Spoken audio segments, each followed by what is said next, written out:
अगर उनको मेरी निष्पक्षता को लेकर चिंता हो रही होती तो ट्रोल मैं नहीं हो रहा होता, बाकी 50 एंकर हो रहे होते। तो उनको मेरी निष्पक्षता की चिंता नहीं है, उनको चिंता यह है कि जब हमने सबको खत्म कर दिया तो ये कैसे बचा रह गया है। तो वो हताश हैं। मेरे बचे होने के को लेकर या मेरे जैसों के बचे होने को लेकर वो हताश हैं, तो वो गालियां देते हैं, ट्रोल करते हैं। अगर मैं कहूं कि इसका कोई भी असर नहीं होता है तो ये ठीक बात नहीं होगी। अगर असर नहीं होता तो हम कहते भी नहीं। और इसलिए कहते हैं कि इसलिए नहीं कहता कि मैं कोई बहुत बेचैन हो गया हूं इनसे, बल्कि इसलिए भी आपसे बताता हूं। मैं लिखता हूं, मेरे दोस्तों से काफ़ी बहस होती है कि तुम क्यों ये बात पब्लिक में डालते हो। मैं हमेशा कहता हूं कि ये एक एस्टैब्लिश्ड पॉलिटिकल स्ट्रक्चर के तहत हो रहा है, इसलिए पब्लिक में ये बात डालनी चाहिए कि गालियां दी जा रही हैं। बहुत ही वो मारने काटने की गालियां, तर्क वो करना नहीं चाहते हैं। उन्होंने वो बहुत सारे लोग यहीं पे दिखा रहे थे कि एक वकील साहब प्रोफेसर हैं, जानते नहीं मेरे बारे में, लेकिन फोटो लगाए हुए हैं कि एंटी नेशनल है, और अपना स्टूडेंट फॉलो करते होंगे। तो एक तरह से ये एक नेटवर्क बना है कि हम सब के बीच से एक समर्थक बनाने की लगातार कोशिश की जा रही है। जैसे ही आप दर्शक, नागरिक से दर्शक बनते हैं और दर्शक से लॉयल दर्शक बनते हैं, और फिर दर्शक से जैसे ही आप समर्थक में बदलते हैं, फिर आपको सवाल से का कोई मतलब नहीं रह जाता, फिर आप उस पार्टी के लिए झंडा उठा लेते हैं। और यही प्रक्रिया वो ज़्यादा से ज़्यादा वो करने की कोशिश कर रहे हैं। तो खूब गालियां पड़ती हैं, धमकियां पड़ती हैं, इससे ज़िंदगी पर असर पड़ा है। अच्छी बात ये हुई कि घर में बंद रहने के कारण मैं ज़्यादा लिखने लगा हूं, तो 25,000 शेयर हुआ ना। हाँ, मैंने पूछा ना कि जब न्यूज़ चैनल युद्ध का मंच सजा रहे थे तो आप गांधी जी के नाम पर शांति पुरस्कार लेने चले गए। तो मैं बैठ के पढ़ता रहता हूँ, लिखता रहता हूँ, तो ये अच्छी चीज़ें हुई हैं। परिवार के लोगों पे भी असर तो पड़ता ही है कि जब हम परेशान रहते हैं तो ज़रूर हमारे दोस्तों पे भी असर पड़ता है। और हम कोई लोहे के नहीं बने हुए हैं, डर हमको भी लगता है, और जिसको भी डर नहीं लगता उससे थोड़ा सा बचिए, उससे दूर रहिए। जो भी बात बात पे सीना खोल ले, सीना दिखा दे, दूर रहिए। ऐसे बहादुरी नहीं होती है। हर दिन अपने डर को जीतना ही बहादुरी है।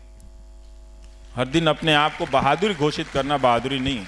और वो सारे ट्रोल करने वाले, गालियां देने वाले क्यों अंत में जाकर ये सवाल पूछते हैं कि आप एंटी मोदी क्यों हैं? हम कहाँ एंटी मोदी? हम तो मोदी की मदद करते हैं सवाल पूछ के, ताकि समय पे पता चल जाए।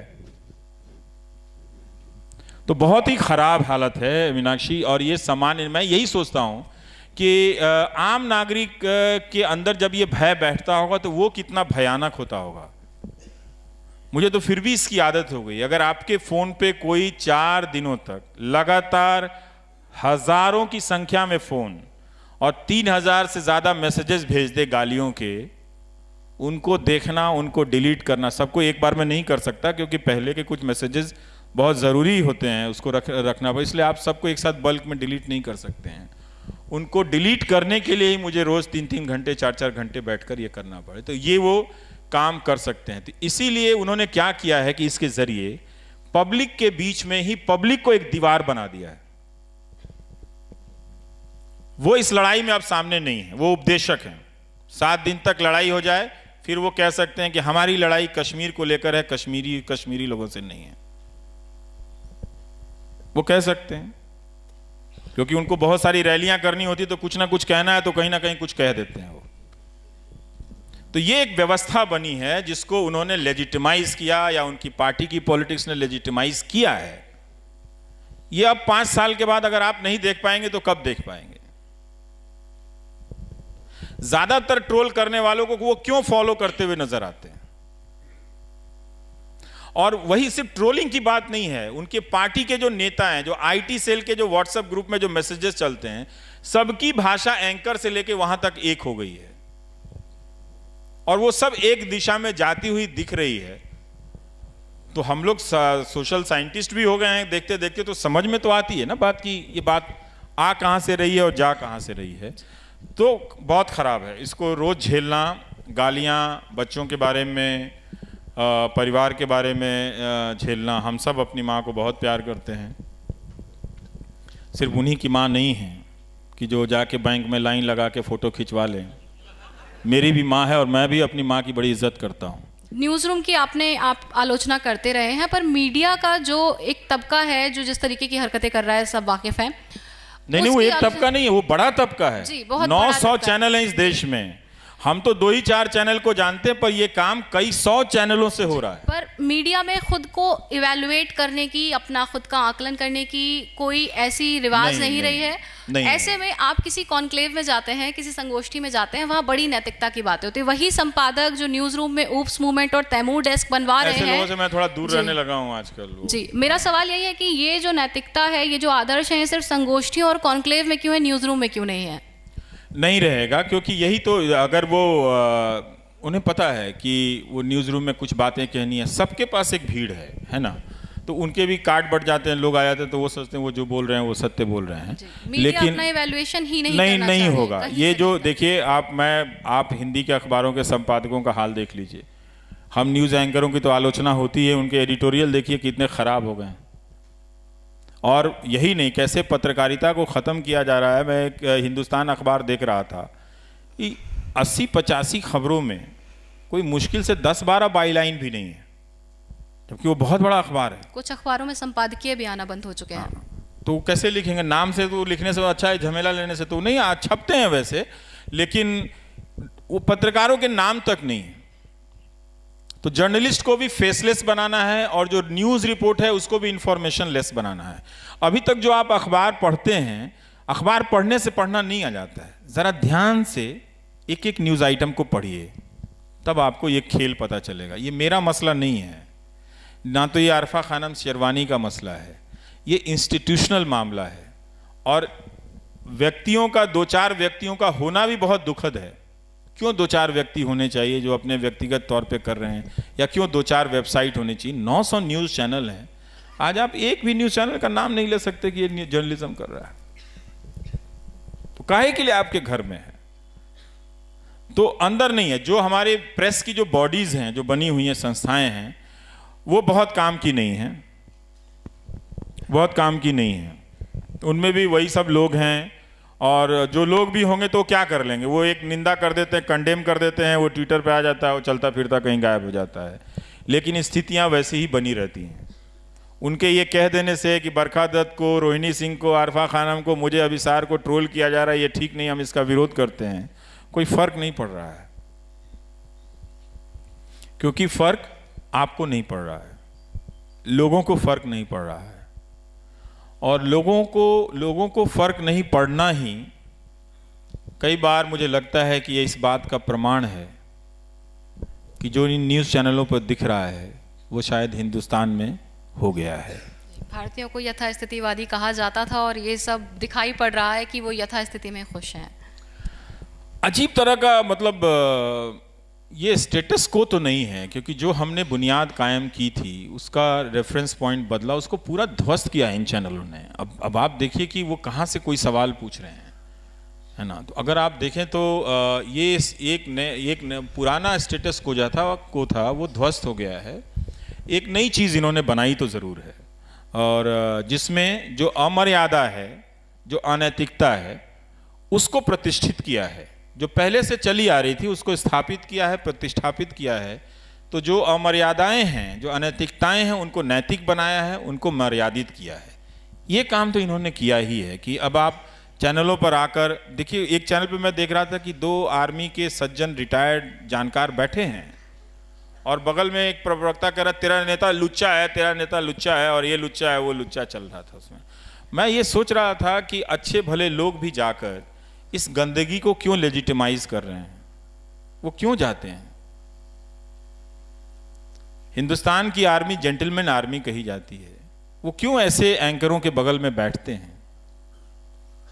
क्या उनको भी लगने लगा है कि देश में उनसे ज्यादा ये नेशनलिस्ट, ये न्यूज एंकर हो गया है? उनको देखना चाहिए कि किस तरह से वहाँ पर नचवाया जा रहा है, गालियाँ दी जा रही हैं। हमारे जो रिटायर्ड सोल्जर हैं, बड़ा रिस्पेक्ट है उनके लिए, उनके नॉलेज के लिए। वहाँ वो कुछ भी इस्तेमाल नहीं होता, सिर्फ उनके प्रेजेंस को लेकर ये न्यूज़ चैनल अपने आप को लेजिटिमाइज करते हैं, अपने एजेंडा को, कि हमारे साथ आर्मी के ऑफिसर बैठे हैं। और वो दूसरों को पूछता है कि तेंदुलकर या कोई नसीरुद्दीन शाह एंटी नेशनल है।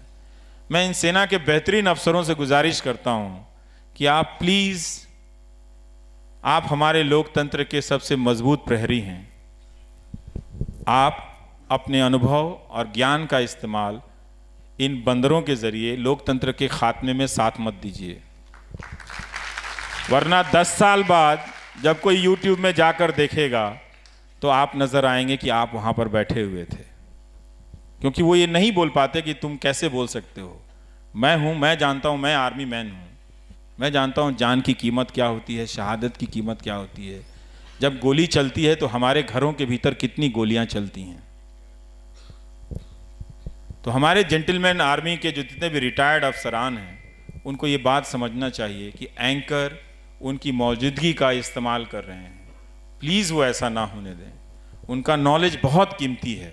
बहुत ज़रूरी है कि डिफेंस के स्ट्रेटजी को हम पब्लिक के तौर पर समझने के लिए, उनके अनुभवों को जानने के लिए, वो हमारे लिए बहुत ही ज़रूरी लोग हैं।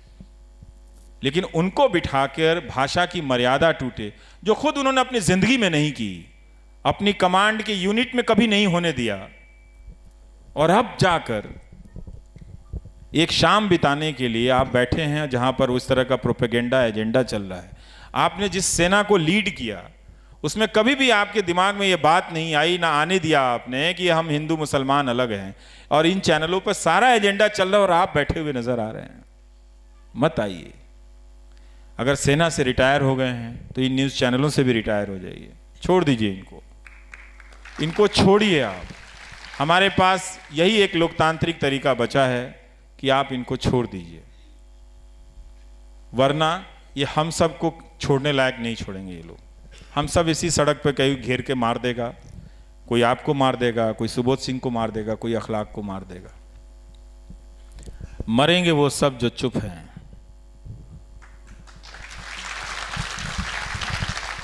कोई गोली से मरेगा, कोई धक्का मुक्की से मरेगा, और कोई भूख से मरेगा। मरेंगे तो सब, पर अंबानी जी की मानहानि ₹1.25 की होनी चाहिए। हाँ, मेरी भी, प्रधानमंत्री की भी मानहानि ₹1.25 की होनी चाहिए, और राष्ट्रपति की भी मानहानि ₹1.25 की होनी चाहिए। सबकी मानहानि ₹1.25 की मानहानि, एक धनहानि, एक मानहानि, ₹1.25। आप भी नारे बना रहे हैं आज। हाँ, तो यही समझा रहा हूं उनको। तो जनता ज्यादा समझती है। नहीं, ये बात नहीं है। हमको ये बात समझना है कि ये जो नारों की शक्ल में बातें कही जाती हैं, बहुत ज़्यादा इनसे प्रभावित होने की ज़रूरत नहीं है।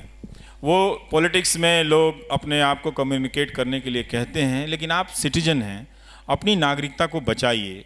बहुत सारी चीज़ों को जानने की कोशिश कीजिए। थोड़ा 1 घंटा ज़िंदगी में निकालिए, हफ्ते में कम से कम, कि जब बैठ के आप गंभीर रूप से उन्हीं समाचार पत्रों का, घटनाओं का विश्लेषण करें। आप अपने तौर पे, आप जो इस टीवी के ज़रिए बाहर भी सुन रहे हैं, मैं उनसे भी कह रहा हूँ कि वो भी एक तरह से वो मेहनत करें। लोकतंत्र में मैं हमेशा एक बात को, इस प्राइम टाइम को करते हुए समझा हूँ, जो पहले मैं नहीं समझता था। मैं यही समझता हूँ कि लोकतंत्र में नागरिक होना, मेरे नज़र में IIT का इम्तहान सबसे मुश्किल था, क्योंकि मैं मैथ्स में सबसे ज़्यादा कमज़ोर था।